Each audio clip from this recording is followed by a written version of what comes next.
As you said, we're starting to piece together a story about residents at these apartments who came together to help a neighbor who was in distress, and then they too became the targets of gunfire. Medical reports show Arieuna Reed was the youngest victim. Just 23 years old, her family says Reed was a mother and studying to be a registered nurse. I'm gonna live through my sister as far as keeping my life right. I know she want me to continue on a good path. The county also identified a man. She had a future mapped out with purpose. 23-year-old Arieuna Nicole Reed was a mother filled with love, a medical assistant dedicated to care, and a young woman determined to grow her dreams into something lasting. She had just moved into her own place, focusing on building a stable life for her 2-year-old son, Egypt. Her days were filled with ambition, nursing school by day, designing by night, and plans for a vending business taking shape. She was moving forward. She was doing everything right.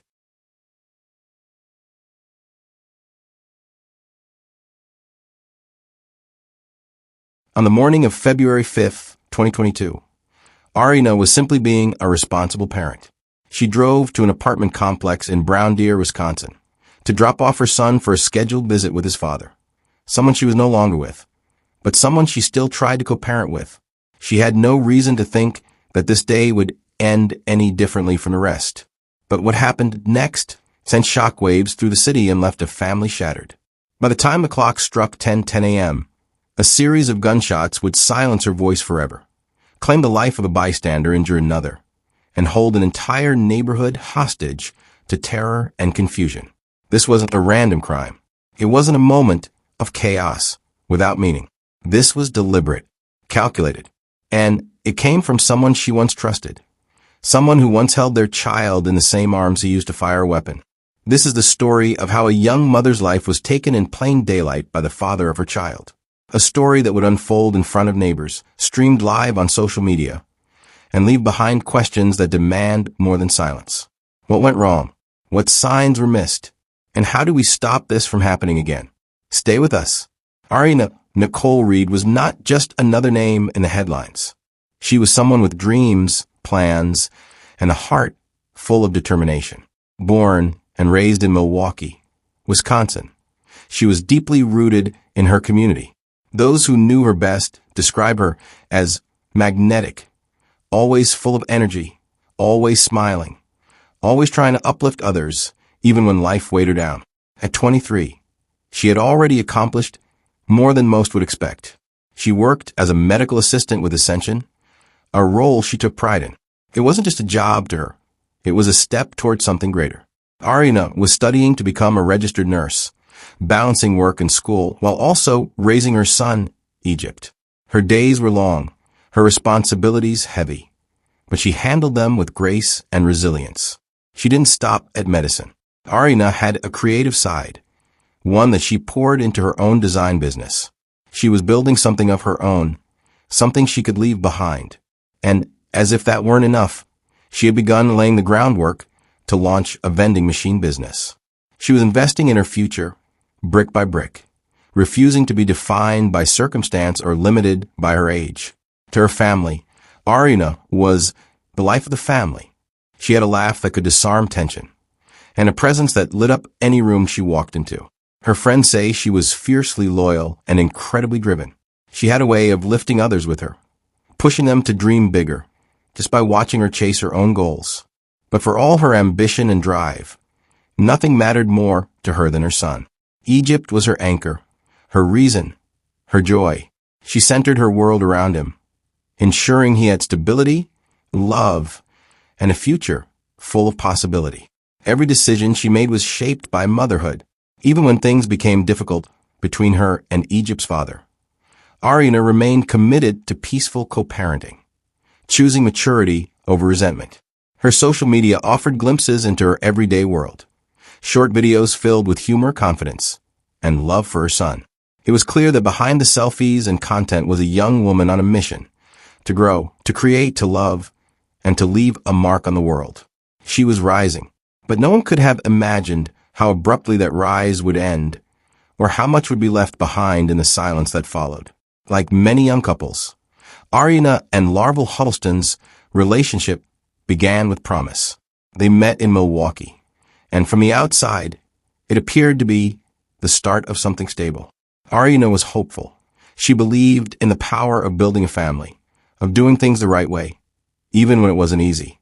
Not long after they got together, they welcomed their son, Egypt, into the world. It should have been the start of a joyful new chapter. But things weren't simple. Over time, cracks began to appear in the foundation of their relationship. Friends and family noticed a shift, even when Arieuna tried to keep the details private. She wasn't the type to overshare or invite pity. She kept her head down, kept moving forward. But those close to her began to see signs that things at home weren't as peaceful as they seemed. There were arguments, tensions, episodes that left her anxious. And eventually, a decision was made. Arieuna moved out. It wasn't a sudden breakup. It was something that unfolded over time, with increasing distance and difficult conversations. But through it all, one thing remained clear in her mind. Egypt came first. She was committed to making co-parenting work, even if the relationship with Larval had run its course. She set boundaries. She prioritized safety and consistency. She made arrangements to drop Egypt off for visits, always trying to avoid conflict, always hoping things would be civil. Ariuna's family never saw Larval as a long-term presence in her life. There was a discomfort they couldn't quite shake. He was withdrawn, unpredictable at times. While he had no known history of diagnosed mental illness, there were troubling patterns, mood swings, emotional instability, signs of control. He wasn't someone they felt she could depend on, but they supported her decisions, hoping that for Egypt's sake, the co-parenting arrangement could remain peaceful. Some of them had seen moments where Larval seemed overwhelmed, struggling with the responsibilities of fatherhood and manhood, unable to meet the moment with the emotional maturity it demanded. But no one anticipated what was coming. There was no restraining order, no official reports, just a growing unease that Arieuna kept mostly to herself. She didn't speak much about what went on behind closed doors. Maybe she believed things would settle. Maybe she believed that if she stayed calm, respectful, and firm, they could raise their child without further trauma. It was a belief rooted in strength, and one that would be tragically tested. Whatever had been simmering beneath the surface was about to erupt in a way that no one expected, and no one was prepared for. Saturday, February 5th, 2022, began like any other morning for Arieuna. It was cold in Milwaukee, the kind of morning where the sky hangs low and the air bites at your skin. She was up early, moving through the motions of a routine she'd likely followed countless times, getting Egypt ready, packing his things, preparing herself mentally for another handoff. Around 10 a.m., she arrived at the Park Plaza Apartments in Brown Deer, the complex where Larval lived. She wasn't there to visit. She wasn't planning to stay. She was there to drop off her son, to fulfill her part of the co-parenting agreement. It was supposed to be quick, hand off their child, exchange a few words if necessary, and leave. But what happened in the moments that followed would change everything. As she turned to leave, just steps away from her car, gunfire erupted. Without warning, Larval opened fire from his second-floor balcony. A bullet struck Arieuna. She collapsed in the parking lot. The quiet Saturday morning was shattered by screams, panic, and confusion. Two men nearby, Michael Anderson and Eric Lewis, saw what was happening and rushed in to help. Michael, a 31-year-old father and neighbor, didn't hesitate. He ran toward Arieuna, trying to get to her, trying to stop the bleeding or shield her. Eric, 36 years old, tried to assist as well. But Larval wasn't done. He aimed again and fired. Michael was struck and killed instantly. Eric was hit in the leg and dropped to the pavement, wounded but alive. Witnesses said it felt surreal. One moment, life was unfolding as usual. The next, bodies lay on the ground, and gunfire echoed across the complex. Neighbors ducked behind doors and windows. Calls flooded 911. A quiet residential complex was transformed into a war zone. Larval then retreated back inside the apartment, with Egypt still in his care. What began as a drop-off had become a barricade situation, and a child was trapped at the center of it. Those who watched from their windows said they couldn't make sense of it. Some recognized the victims. Others had heard the arguing in weeks prior, but never imagined it would end like this. Police arrived within minutes, But the damage had already been done. Arieuna lay dying. Michael Anderson was gone. Eric Lewis was bleeding, his life spared by inches. The question that hung in the air was chilling. Why? Why did a man entrusted with fatherhood unleash this kind of violence? Why did a mother's act of responsibility end with her life being stolen in broad daylight? The pain would only deepen as the next hours unfolded. Inside the apartment, Larval wasn't finished, not with his weapons, and not with his audience. Inside the apartment, with his 2-year-old son present and the police outside, Larval Huddleston did something few expected. He picked up his phone and began live streaming on Facebook. The footage was jarring.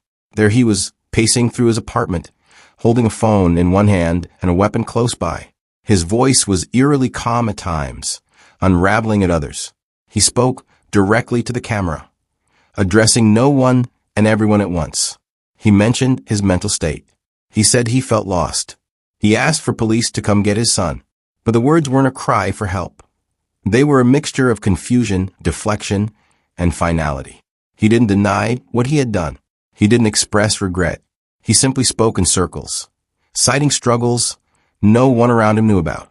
There had been no diagnosis, no counseling, no documented episodes. But in that moment, before thousands of strangers, he claimed mental illness as the storm he had been battling all along. People tuned in quickly. Some were family. Others were friends. Many were strangers, drawn in by the algorithm, by the chaos, by the rawness of all. Comments flooded the screen. Some begged him to stop. Others watched silently, frozen, as a man unraveled in real time. The tension was suffocating. Larval continued to talk, at times sounding defeated, at times defensive. At one point, he fired shots from his balcony at police below. A bullet struck a squad car. No officers were injured, but it became clear that the danger wasn't over. He was armed, unstable, and unpredictable. The live stream didn't last long, but its impact was immediate. It circulated rapidly. People screen recorded. They shared it, debated it, reacted to it. For some, it was a glimpse into a man's breakdown. For others, it was a disturbing exploitation of tragedy.